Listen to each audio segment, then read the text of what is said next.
자, 임대차 3법이 나오고 나서 많은 임대인들이 고민에 빠졌는데, 자, 이번 내용은 임대인들에게 조금은 유리한 내용이 되지 않을까 하는 생각도 듭니다. 바로 계약기간 최장 4년 동안 15%에 가까운 임대료를 인상할 수 있다는 그런 법도 있다고 합니다. 과연 이 법이 어떤 법이고 또 많은 사람들은 또 어떻게 생각하는지 그 부분에 대해서 살펴보도록 하겠습니다. 장대장TV 시청자 여러분 안녕하십니까? 장대장입니다. 자, 요즘 뉴스만 틀면 부동산에 관련된 뉴스들이 쏟아져 나옵니다. 또 많은 분들이 부동산에 대해서 관심들 많이 갖고 있고 또 그럴 수밖에 없죠. 많은 분들이 해당 상황이 되기 때문이죠. 뭐 최근 설문조사를 해보니까 임대차 3법에 대해서 뭐 찬성하냐 반대하냐 뭐 지역에 따라서 조금 달랐지만 오히려 반대하는 사람이 더 뭐 많았다 뭐 이런 조사도 나왔는데 도대체 그래서 누구를 위한 법이냐 임차인도 반대하는 사람이 많다고 하는데 참 아이러니합니다. 예. 과연 정치적 이슈 가지고 계속 몰고 가는 건지 하는 의구심도 많은 분들이 하고 있다고는 합니다. 자, 오늘은요. 자, 이 임대차 3법이 뜨거운 감자, 뜨거운 핫 이슈가 되고 있는데 이 부분에 대해서 우리가 한번 갱신할 때 이번에 계약 갱신 청구권 2+2가 이제 뭐 통과가 됐지만 여기에서 이제 계약 갱신할 때 5% 이내의 상한율을 지자체장이 정하게 돼 있다고 하는데, 그러니까 임차인의 어떤 그 보호 차원이지만 지금 현재 우리가 잠자고 있는 법이 차임 증감 청구권이라는 게 있다고 합니다. 자, 이게 이제 임대인에게 유리하게 작용될 것으로 보이는데 과연 이 법이 실효성이 있느냐 없느냐, 자, 그 부분에 대해서 한번 살펴보도록 하겠습니다. 자, 뭐 이게 이제 어떤 한 변호사분이 어떤 신문사에 어떤 그 인터뷰한 내용이고 다른 또 신문 내용이 있습니다만 차례대로 한번 보도록 하겠습니다. 자, 차임 증감 청구권, 그게 뭔데? 차임이라는 거는 뭔가를 빌려서 이 빌린 대가로 돈이라든지 거기에 상응하는 대가를 내는 거죠. 그거를 증감, 올릴 수도 있고 약속한 거에 대해서 얼마 주기로 했는데 올릴 수도 있고 내릴 수도 있다. 그걸 청구할 수 있다. 뭐 이런 내용인 것 같은데, 임대차 계약 기간 내에 전세나 월세 금액을 올리거나 내려달라고 요구할 수 있는 권리를 말한다. 임대인의 권리이자 임차인의 권리이다. 무려 민법의 임대차편, 주택임대차보호법, 상가임대차보호법에 공통적으로 포함된 권리다. 자, 이 세 개의 법에 공통적으로 포함되어 있다. 독일 민법과 일본의 차가차지법의 입법례가 있기도 하다. 모르겠습니다. 저는 이제 독일을 가보지 않아서 일본을 가봤습니다만 일본 법에 대해서는 모르겠습니다. 제가 일본 법을 지금 봐야 될 이유도 없고 모르겠습니다. 이게 뜨거운 감자로 핫 이슈로 계속 떠오른다면 저도 여러분들을 위해서 일본의 법을 한번 또 볼 날이 올 수도 있겠죠. 눈에 흙이 들어가기 전에 그런 날이 올까요? 예. 임대차 계약 기간 중에 월세를 올리거나 내릴 수 있는 권리가 있다는 사실을 도저히 못 믿겠다는 분들이 많다. 일반 임대인들은 거의 활용하지 않았기 때문이다. 이런 경우는 아마 우리가 거의 지금 처음 듣는 얘기일 겁니다. 대부분의 분들이. 뭐 임대 아파트 같이 대규모 임대 사업을 하는 사업자들은 그동안 매년 5%가량 임대료를 올려왔다. 우리나라에서 가장 큰 임대 사업을 하는 회사가 어디죠? 부영이라는 회사죠. 부영이 지금 뭐 어마어마합니다. 재계 13인가요? 10몇 위까지 올라왔습니다. 임대 아파트 사업을 해가지고 재벌이 된 회사가 부영입니다. 근데 이런 회사에서 5%가량 임대료를 올려왔다고 하는데 부영 관계자분들은 댓글 좀 달아주세요. 맞는지. 법은 있었지만 잠자고 있었던 권리, 그 차임 증감 청구권이 이번 임대차 개정으로 살아날 가능성이 컸다. 네. 겨울잠을 자는, 하지만 겨울이 길었던 이 개구리를 깨우는 바로 그런 시기가 온 건가요? 개념을 조금 더 정리해보자면 차임 증감 청구권은 임대차 계약을 해서 전세 월세 금액을 정했더라도 조세, 공과금, 경제사정 변동 등으로 적절하지 않게 된 경우에는 계약일로부터 1년이 지나면, 그러니까 세금이라든지 뭐 공과금이 많이 나오고 세금이 많이 나오고 경제 사정이 안 좋아져서 적절하지 않은 경우는 계약일로부터 1년이 지나면, 그러니까 1년이 지나면 5% 범위 내에서 인상할 수 있는 권리이다. 월세뿐만 아니라 전세 보증금도 증액 요구가 가능하다. 자, 이게 그동안 우리가 주택임대사업자도 그렇고 계약 갱신할 때 보통 우리가 5% 올리는 줄 알았는데, 그 전에도 말이 많았습니다. 주택임대사업자도 연 5%냐, 저 2년에 5%냐 이런 얘기들이 많았죠. 월세뿐만 아니라 전세 보증금까지 증액 요구가 가능하다. 자, 이제 중요한 내용들이 나옵니다. 정부가 최근 발표한 임대차 3법은 임차인 보호를 강화한 세법이다. 그렇죠. 임차인에게 중점을 두고, 왜냐하면 2+2지만 2년이 지난 다음에 언제든지 나갈 수 있고, 그 중개 수수료마저도 임대인이 내는 거기 때문에 완전한, 어떻게 보면은 임차인에게 유리하다고 보여지는데 이 자본주의, 이 수요 공급의 경제에서는요, 그 결과는 그렇지는 않습니다. 예. 실무를 많이 겪어보신 분들은 알 거예요. 꼭 취지랑 전혀 다르게. 뭐 그렇게 따지면 22번의 이 부동산 대책이 규제를 계속 해왔는데 규제가 됐습니까? 단적으로 보여주는 예 아닙니까? 예. 그러나 이 법에도 차입 증감 청구권이 규정되어 있다. 아, 임대차 3법에도 차입 증감 청구권이 규정되어 있다고 합니다. 세법 제7조를 그대로 쓰면 이렇습니다. 제7조 차임 등의 증감 청구권. 당사자는 약정한 차임이나 보증금이 임차 주택에 관한 조세, 공과금, 그 밖의 부담의 증감이나 경제 사정의 변동으로 인하여 적절하지 아니한 때에는 장래에 대해 그 증감을 청구할 수 있다. 경제 사정의 변동, 갑자기 로또가 맞았다. 임대인 로또 맞았다. 그러면 임차인이 요구할 수 있습니까? 임차인은 로또 맞았다. 그럼 임대인이 요구할 수 있어요? 예. 갑작스런 경제 사정, 로또로밖에 안 보이는데, 이 경우 증액 청구는 임대차 계약 또는 약정한 차임이나 보증금의 증액이 있은 후 1년 이내에는 하지 못한다. 그러니까 1년이 지나야 할 수 있다. 이게 개정된 2020년 올해 7월 31일 날 개정됐기 때문에 며칠 안 됐습니다. 자, 2번 1항에서 따른 증액 청구는 약정한 차임이나 보증금의 20분의 1, 그러니까 5%죠. 보증금의 5%, 약정한 차임의 5% 금액을 초과하지 못한다. 5% 이내에서 올릴 수 있다. 내릴 수도 있고. 다만 특별시, 경상도 분들은 특별시라 얘기 안 했죠. 탁발시라 하죠. 탁발시. 특별자치시도 및 특별자치도는 관할 구역 내에 지역별 임대차 시장 여건 등을 고려하여 법문의 범위에서 증액 청구의 상한을 조례로 달리 정할 수 있다. 자, 법률의 세계에서 한 번 계약을 하면 핵심 내용인 가격이 일방에게 아무리 불리하더라도 계약 기간 동안 바꿀 수 없는 것이 원칙이다. 대부분 그렇죠. 우리가 계약 약정을 해놓으면 아무리 그게 금액이 많다고 할지라도 약정이기 때문에. 그런데 시세를 모르고 10배 이상 비싸게 계약했더라도 불공정한 무효 계약이라고 볼 수 없다고 본 판례도 있다. 시세보다 10배 이상 비싸게 거래 계약을 했어도 판례에는 비싸다고 볼 수 없다. 불공정한 무효 계약으로 볼 수 없다고 하는 판례도 있다고 합니다. 그러니까 한 번 계약을 해놓으면 이렇게 강한 건데 어떻게 1년마다 할 수 있냐 이 얘기입니다. 그런데 놀랍게도 우리나라의 임대차 법들은 모두 계약 기간 내에 차임 변경을 요구할 권리, 아까 그 3개의 어떤 법에 나왔다고 그랬죠. 차임 변경을 요구할 권리를 보장하고 있다. 임대차 기간이 2년으로 비교적 짧은 계약임을 감안한다면 파격에 가깝다. 그렇죠.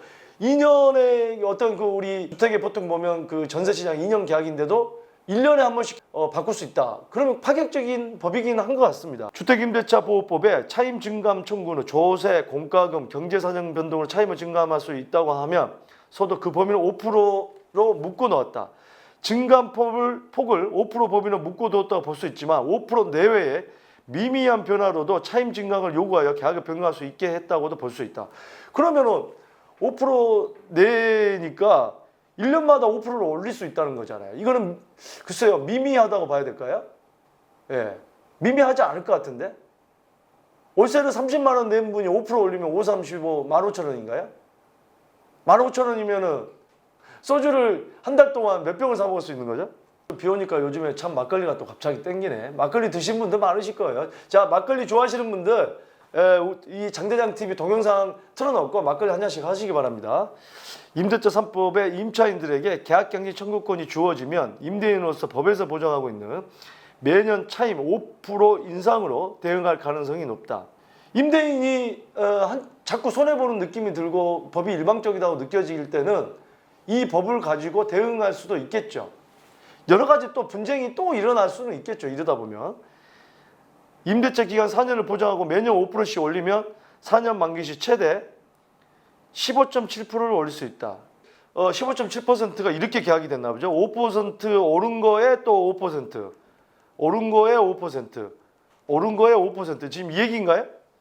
4년 동안이니까 그 다음에 5%, 5%니까 15%를 올릴 수 있다고 대략적으로 보면은 핵폭탄은 아니더라도 TNT급 위력은 되지 않을까. 자, 정당한 이유가 있어야만 차임 증액을 요구할 수 있는 건 아니냐 하는 의문이 제기될 수 있다. 그러면은 임차인이 볼 때 그 세 가지 조세, 공과금, 경제사정 증거를 대라. 전국적인 현상은 아니지만 지금 문제가 되는 건 서울 지역 부동산 경우에 보유세 인상률이 30%에 달한다는 보도가 있다. 정부가 부동산 세금을 한 해에 30%씩 올리면 임대인이 한 해에 차임 5% 올리는 걸 정부가 막을 수 있는 명분이 있을까? 한 해에 30%는 이거는 잘 모르시는 분이네요. 300%입니다. 300%.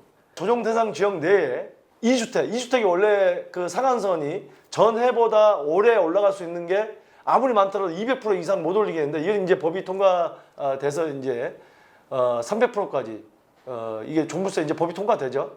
그 제가 어떤 분 서울시내 아파트 세 채 가지고 계신 분 계산해봤더니 그러니까 올해 이제 법이 통과된 내년에 이제 적용이 되죠. 올해는 2,900만 원인가 3천만 원 좀 안 되던데 내년 되니까 9천만 원이 넘어갑니다. 그러니까 이거는 이제 300%가 넘어가면 9천 좀 안 되는 금액에서 자르는 거예요. 상한선이 넘어버렸기 때문에 300%. 그러니까 30%는 약가입니다. 300%씩 오르는 분들 맥시멈 법에서 정한 맥시멈 3배씩 한 해에 3배씩 오르는 분도 있어요. 공시지가 계속 올라가죠. 공정시장 가액 비율 할인율이 지금 올해 90% 내년 95% 내후년 100% 올라가죠. 집값이 안 올라도 시세가 안 올라도 공시지가를 현실화하겠다고 하면은 계속 올라갈 거 아니에요. 물론 또 여기에 대한 이제는 저항이 계속 생기면은 어느 순간에 좀 줄일 수도 있겠지만 지금으로서는 계속 올라간다고 볼 때 어마어마한 거죠. 세금은. 여러분 생각해 보세요.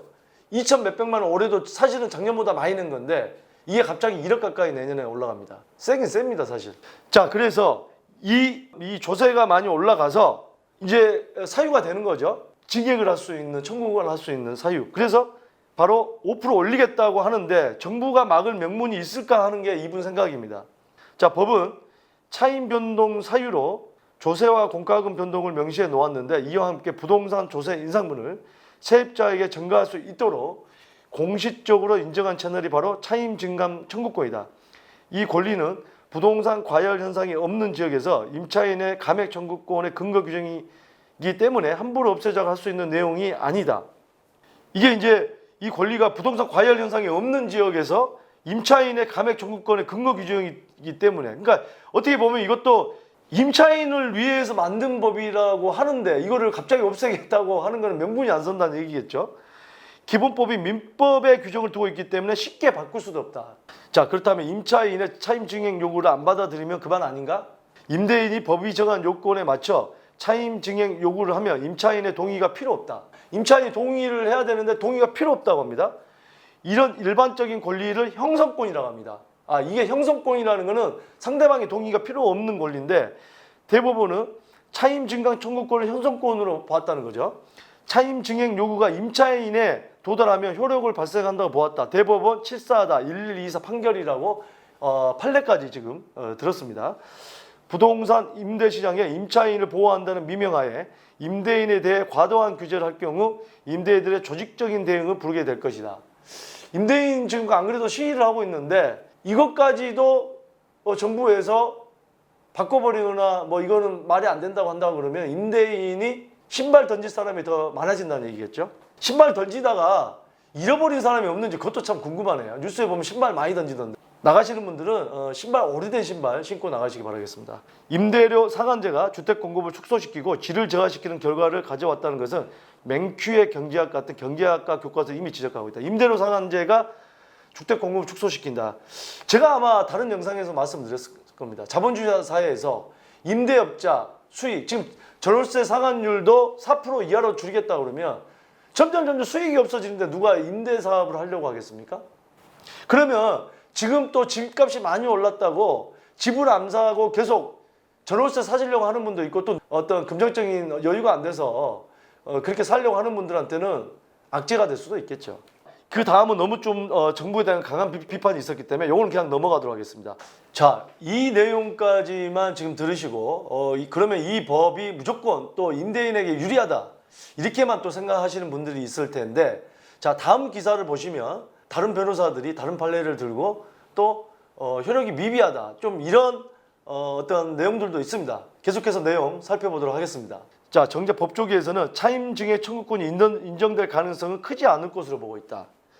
무엇보다도 임대인의 증여 요구를 임차인이 그대로 따라야 할 의무가 없다는 게 공통적인 설명이다. 그러니까 여기는 또 의무를 임차인이 따를 필요 없다고 그러는데 그 변호사는 형성권이 바로 되기 때문에 임차인의 동의가 필요 없다고 하는데 어떤 게 맞을지 그건 봐야 될 것 같습니다.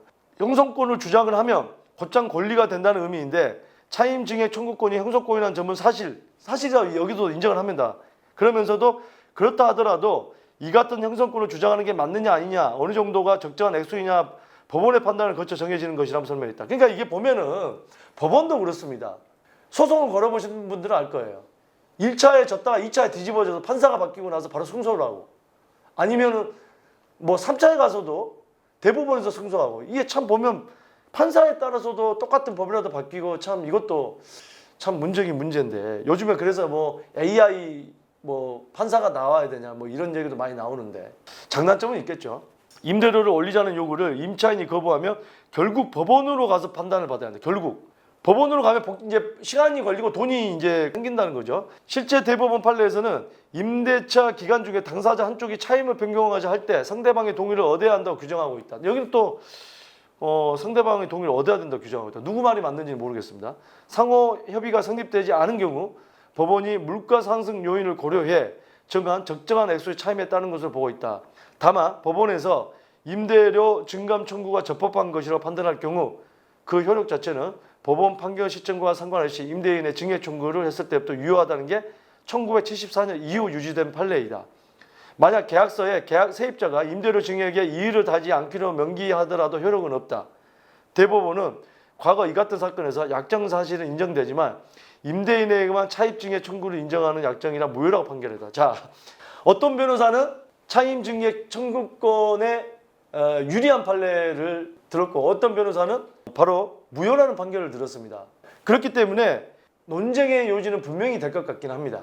하지만 임대인들이 생각할 때 이거라도 지금 어떻게 보면은 정말 지금 답답한 심정들이 많은 임대인들은 이거라도 판단을 받아보겠다고 하는 분들이 분명히 나올 수도 있을 것 같습니다. 앞으로. 그렇다 보면 정말 시간 소요, 비용 소요, 임차인과 임대인의 갈등은 계속해서 이어지지 않을까 이런 생각이 듭니다.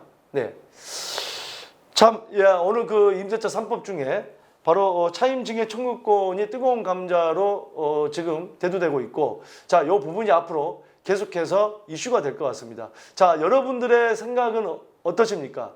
또 계속해서 이 임대차 3법과 관련된 새로운 법들, 또 과거 판례 뭐 이런 것들이 계속해서 나오는데 과연 이 임대차 3법이 정말 임대인과 임차인을 모두 만족시키는 그 법으로 바로 진화될 수 있을 것 같습니까? 향후에 부동산 시장은 어떨 것 같습니까? 자, 여러분들의 생각을 댓글로 남겨주시고요.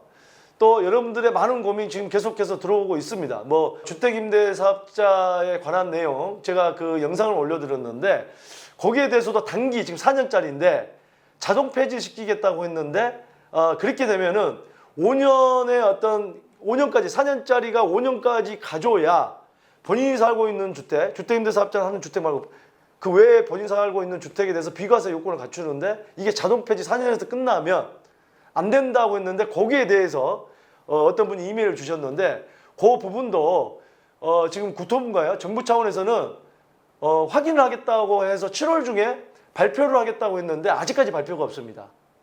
지금 많은 부분에서 이 혼란이 오고 있습니다. 부동산에 관련된 법들이.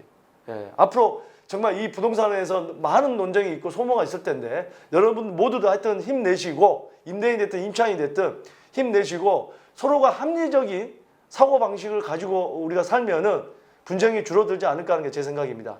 네. 자, 시청해 주셔서 감사드리고요. 여러분들 고민도 이메일이나 문자로 계속해서 주시면 여러분들 고민 해결해 드리는데 최선을 다하도록 하겠습니다. 감사합니다.